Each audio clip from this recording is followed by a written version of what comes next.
use of the locked-in bar end requires a grip with an open end, such as the Wolf-Tooth Echo grips or push-on grips. Many grips with closed ends can still be made to work by punching out the closed end. Wolf-Tooth sells a punch for this. Some grips that may have a removable bar end still have a small lip on the plastic liner that keeps the grip from being able to be pushed inboard from the end of the bar.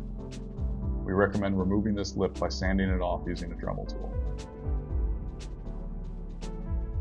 Certain grips with angled ends will not work because they won't sit flush with the locked-in bar end. We don't suggest using grips with outboard lock-on clamps, especially if the outboard clamp is an integrated bar end. If you are using grips with a closed end, you will need to punch out the integrated end cap. Start by taking the grips off your bike.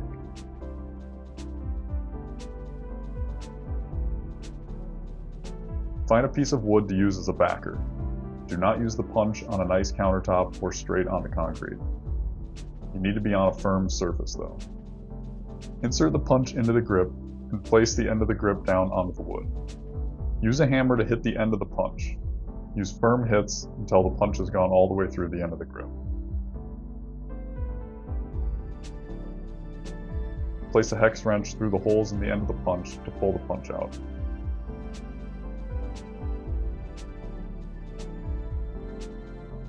To install locked-in bar ends, move your grips inboard away from the ends of the handlebars.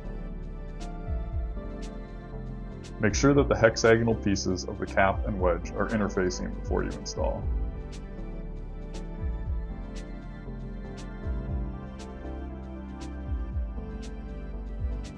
Insert the bar end and lightly tighten the bolt with a 4mm hex wrench. Don't worry about the angle yet. Move the grip back out until it is in contact with the bar end. Tighten the lock collar on the grip. Loosen the bar end, adjust your angle, and tighten to 3 Nm. After the wedge expands into the rubber will relax. You may need to torque the bar ends multiple times until the bolt stops spinning.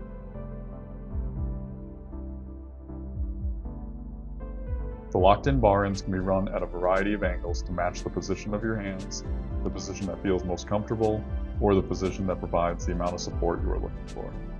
Our recommendation for a starting position is to put your hand on the grip and squeeze the brake lever. Adjust so that the top of the bar end is parallel with the top of your hand, and that the front edge follows the first knuckle of your pinky finger. To remove the bar ends, loosen the bolt with a 4mm hex wrench. Unscrew the bolt 2 or 3 turns, and then push on the end of the hex wrench to push the bolt in. This will unseat the wedge from inside of the barrel of the bar. You may need to use a mallet to hit the end of the hex wrench to pop it out. If the bar end does not pull out easily, unscrew the bolt a couple more turns and